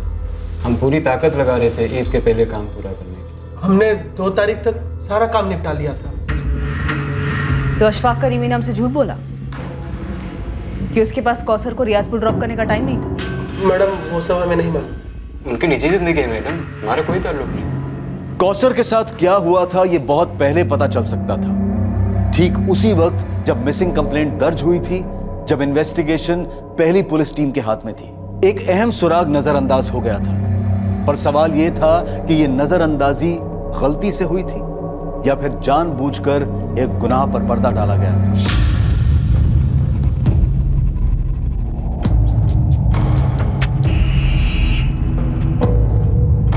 Good afternoon sir. Good afternoon sir, हमने तरीके से इन्वेस्टिगेशन की और इस नतीजे पर पहुंचे कि बशीर इन्वॉल्व है। फिर पता नहीं आप कौन से कवरअप की बात कर रहे हैं। लॉजिक, अगर एक बाप अपनी बेटी के साथ कुछ गलत कर देता है तो इतना शोर क्यों मचाएगा? सर, उसी लॉजिक से मैं आपसे पूछता हूँ, जब एक बेटी अपने बाप से साफ साफ कहती है कि उसे घर वापस ले जाओ, ये लोग उसकी जान ले रहे हैं, तो उसे वापस क्यों नहीं ले जाता? मजबूरी, गरीबी, हमारे देश में नहीं तो नहीं। सर, आप उस लालची बशीर के आंसुओं पर जा रहे हैं। सबूतों का क्या, गवाहों का क्या, बस के कर्मचारी, उसी के गांव का लतीफ, मतलब सभी ने बशीर के खिलाफ स्टेटमेंट दिया। स्टेटमेंट होता है त्रिवेदी, सच कब से होने लगा? ये बस टिकट की कॉपी जब तुम्हारे सामने बतौर सबूत पेश की गई तो मैं इसमें कोई खोट नजर नहीं है। टिकट की कॉपी भी लाओ। इस फोटो कॉपी को देखकर तुम्हारे दिमाग में कोई डाउट नहीं है?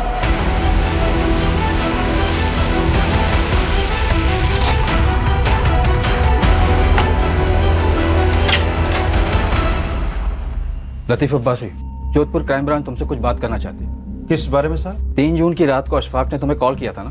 हाँ किया था, उसी बारे में बात करनी है। चलो। अरे मालिक, मुझे क्यों घसीट रहे हैं सब में? जो जो सच था वो तो मैंने बता दिया ना आप सबको। अरे सब ये सब क्या हो रहा है? मैंने सच ही बोला था आप लोगों को, जैसा हुआ था वैसा ही बोला था साहब। मुझे कुछ भी नहीं पता उस लड़की के साथ क्या हुआ साहब। मैं सच बोल रहा हूँ साहब। ये सर मेरे ट्रैवल का काम है। मैं टिकट काट कर लोगों को बस में बिठाकर आगे भेजता हूँ, बस। लेकिन लड़की बस में बैठी ही नहीं। इसमें मेरी क्या गलती? तो तेरे ड्राइवर और कंडक्टर ने कौन से हिसाब से बोला कि वो बस में चढ़ी और रियाजपुर जाके उतरी? अब सर ये तो आप ये लोगों से जाकर पूछिए ना। इसीलिए तुझे लेके जा रहा हूँ, तेरे सामने पूछूंगा। चलो। त्रिवेदी, घिन आ रही है पूछने में, पर मजबूरी है। कितने में सौदा हुआ था अशफाक के साथ? सर, आप मुझ पर बेबुनियाद आरोप लगा रहे हैं। घिन तो उस बाप को आनी चाहिए जिसने अपनी बेटी की जिंदगी को पैसों की खातिर दांव पे लगा दिया। तुमने क्या किया उस जिंदगी को बचाने के लिए? ढूंढ के नहीं लिया कौसर को? पता क्यों नहीं किया कि 12 साल की मासूम जिंदगी के साथ क्या हुआ है? आओ उस्मान। सर, बच्चे रियाजपुर कभी पहुंचे ही नहीं। बीच रास्ते में उतारी गई? शायद बस में कभी चढ़ाई भी नहीं गई। लेकिन बस के ड्राइवर, कंडक्टर सबका स्टेटमेंट कि बच्ची बस में चढ़ी थी और अगले दिन रियाजपुर बस स्टैंड से बशीर उसे कहीं ले गए। नामुमकिन है सर। रियाजपुर बस स्टॉप पर एक गवाह नहीं मिला है जो ये कह सके कि हाँ उसने बच्ची को देखा। और आखिरी बस स्टॉप अहमदाबाद, मेरे लड़के बोले किसी ने लड़की को नहीं देखा। बहुत फोटो घुमाई, एक टिप तक नहीं मिली। ये बस टिकट की कॉपी मुझे पहले दिन से खटक रही है। कोई मामूली से बस टिकट की फोटो कॉपी क्यों कराई? सबूत के लिए ना सर, कि उसने पैसेंजर के लिए टिकट खरीदी है। पर सबूत की जरूरत क्यों महसूस हुई? क्या उसे पहले से पता था कि लड़की के साथ कुछ हो सकता है और उसे पुलिस के सामने सबूत पेश करना पड़ेगा कि उसने झट से किया?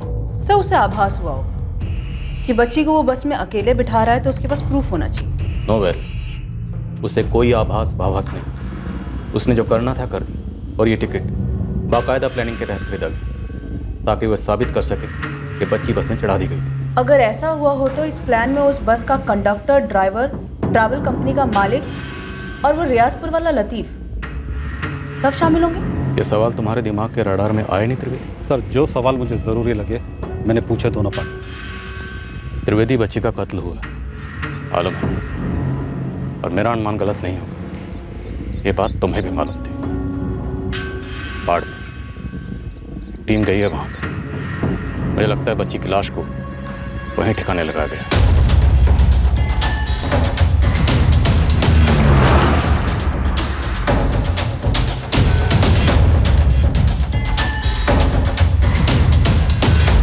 शमशेर, लियाकत, हमें लगता है कि तुम दोनों जानते थे कि लड़की मारी गई थी। क्या उसे यहां से कहीं ले जाया गया था? तुम दोनों की खामोशी काफी कुछ खुसर फुसर कर रही है। इस खामोशी को फोड़कर चीख चीख कर चिल्लाना आता है मुझे। सुनोगे अपनी आवाज?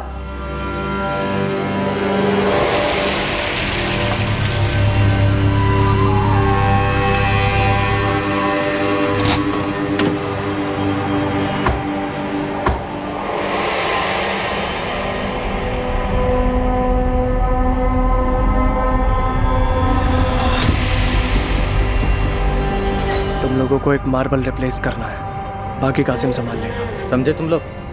चलो। देख कासिम, सब कुछ ठीक ठाक होना चाहिए, बाद में कुछ भी बाहर नहीं आना चाहिए। मैं सब देख लूंगा।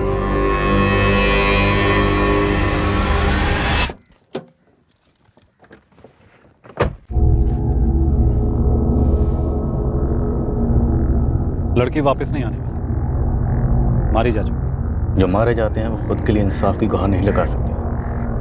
उन्हें इंसाफ दिलाना हम जिंदा लोगों का फर्ज है। तुम जिंदा हो त्रिवेदी?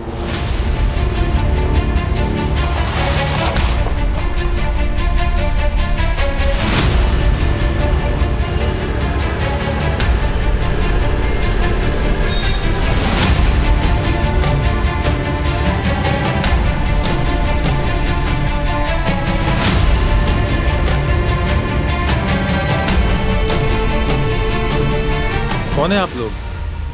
Crime branch, Jodhpur. बता शमशेर, कहाँ है कौसर?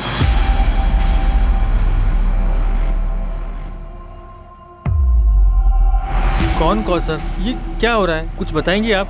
इखलाक, आप इस कांड में शामिल हैं या नहीं है, इस बारे में हम आपसे बाद में पूछताछ करेंगे। अरे मैडम, कैसा कांड, आप कुछ बताएंगी? आपके गार्डन में जो मार्बल बिछा है उसके नीचे एक लाश गड़ी है, उसे लेने आए हैं हम।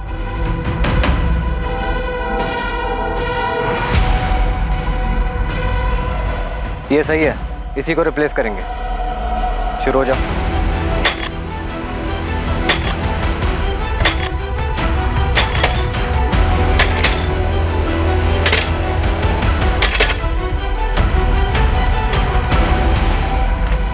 मैडम, मैं और मेरी बीवी तो उस वक्त घर पर ही नहीं थे जब ये सब कुछ हुआ। मैंने तो सिर्फ अपने दोस्त अशफाक को ये काम दिया था। इसके आगे हमें कुछ भी नहीं मालूम।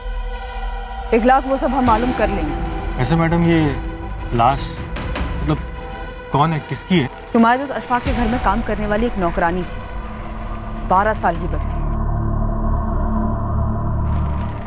आराम से, संभाल के। हाँ, ये लोग कुछ बोल क्यों नहीं रहे? बोलेंगे, अभी बैठने को कहा। अरे पर हमारी कौसर। यास्मीन, क्या? अरे बताइए ना, बात क्या है?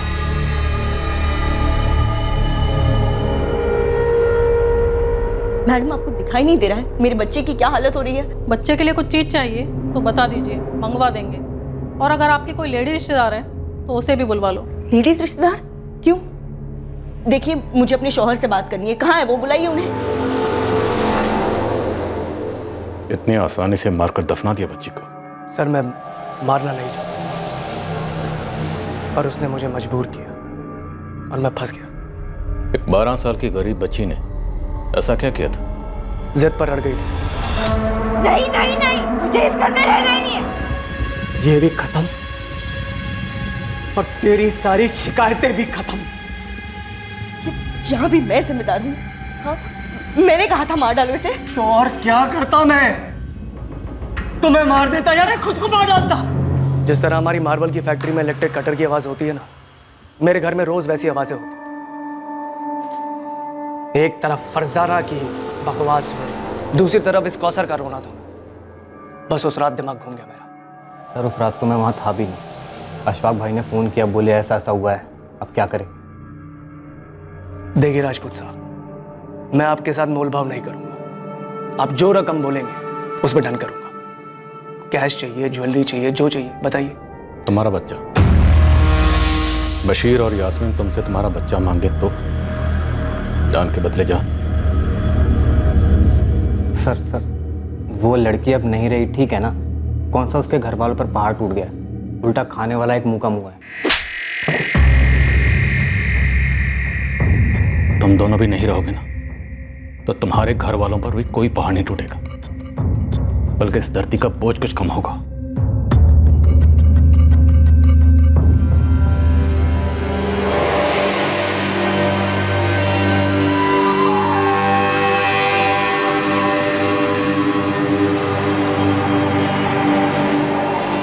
इस कत्ल के बाद लाश को ठिकाने लगाकर केस को दबाने में हाथ बांटने वाली कई मुट्ठियां गर्म की गई थी।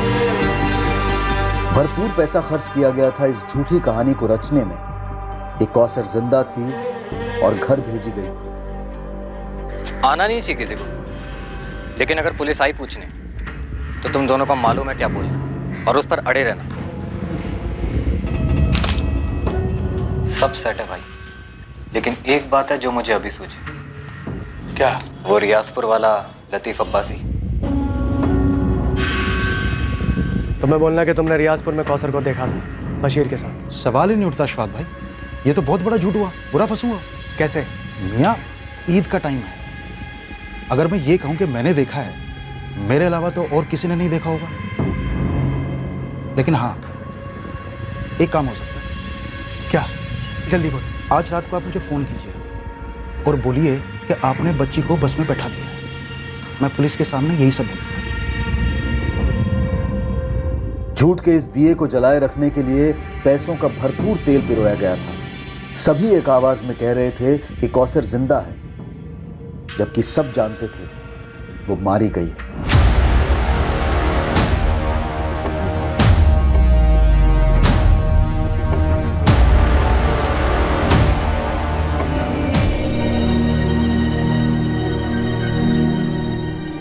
क्या हुआ साहब? कहाँ है हमारी कौसर?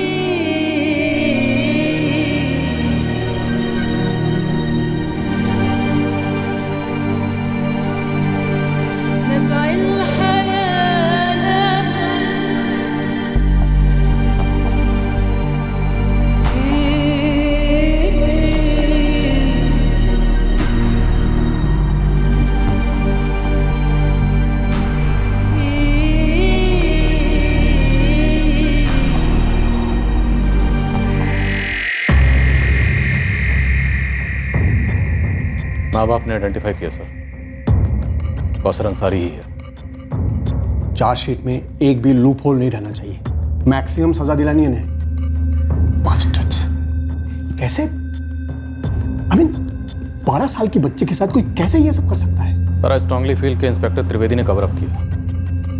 हालांकि अभी इस वक्त उनके खिलाफ कोई डायरेक्ट सबूत तो नहीं है, पर सर इस केस को दबाने के लिए इतने लोगों की मुट्ठियां गर्म करी तो ये इम्पॉसिबल लगता है कि इंस्पेक्टर त्रिवेदी जो इस केस के मेन इन्वेस्टिगेटिंग ऑफिसर थे, उन्हें घूस ना दी गई। मैं उसके खिलाफ एक डिपार्टमेंटल इंक्वायरी ऑर्डर करता हूँ। अगर कुछ भी मिले ना उसके खिलाफ, चार्जशीट में उसका भी नाम जोड़ देना।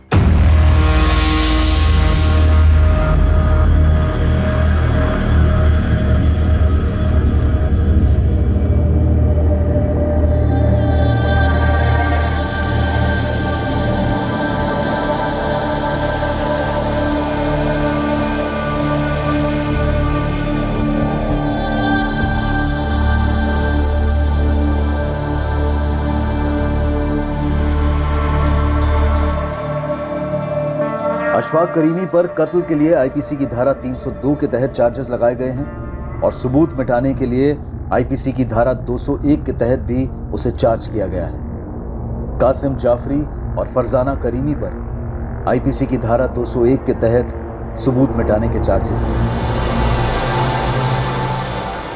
एक 12 साल की बच्ची बड़ी बेरहमी से कत्ल की गई। भयंकर तरीके से उसकी लाश को ठिकाने लगाया गया। कानूनी किताब में यह सबसे बड़ा जुर्म है, मर्डर, हत्या। लेकिन इस केस में एक और जुर्म काफी पहले हो चुका था, और वो है 14 वर्ष की नीचे की उम्र के बच्चे से मजदूरी करवाना। आर्थिक मजबूरियों की वजह से गरीब परिवारों के कम उम्र के बच्चों को अक्सर काम पर लगा दिया जाता है ताकि घर खर्च में थोड़ी राहत मिले। पर घर पर काम करने वाले नौकरों के साथ बदसलूकी हमारे समाज की एक शर्मनाक सच्चाई है। सब जानते हैं कि यह होता है, हर दूसरे घर में किसी ना किसी तरीके से होता है।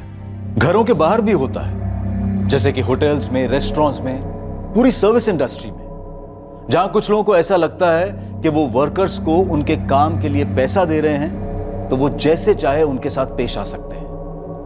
ये बेहद घटिया सोच है और इसका बदला जाना बेहद जरूरी है। कामगार को वेतन उसके काम के लिए दिया जाता है, उसकी निजी जिंदगी बिकाऊ नहीं है।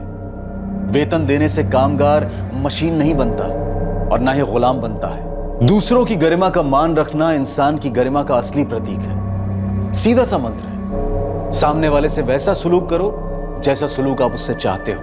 अब मैं अनूप सोनी आपसे विदा लेता हूं, फिर मुलाकात होगी। और याद रखें, क्राइम और आपके बीच में सिर्फ इतना फर्क है कि आप कितने सतर्क हैं। सतर्क रहें, सुरक्षित रहें। जय हिंद। इस तरह के और भी एपिसोड देखने के लिए हमारे चैनल को सब्सक्राइब करें और बेल आइकन दबाना ना भूलें।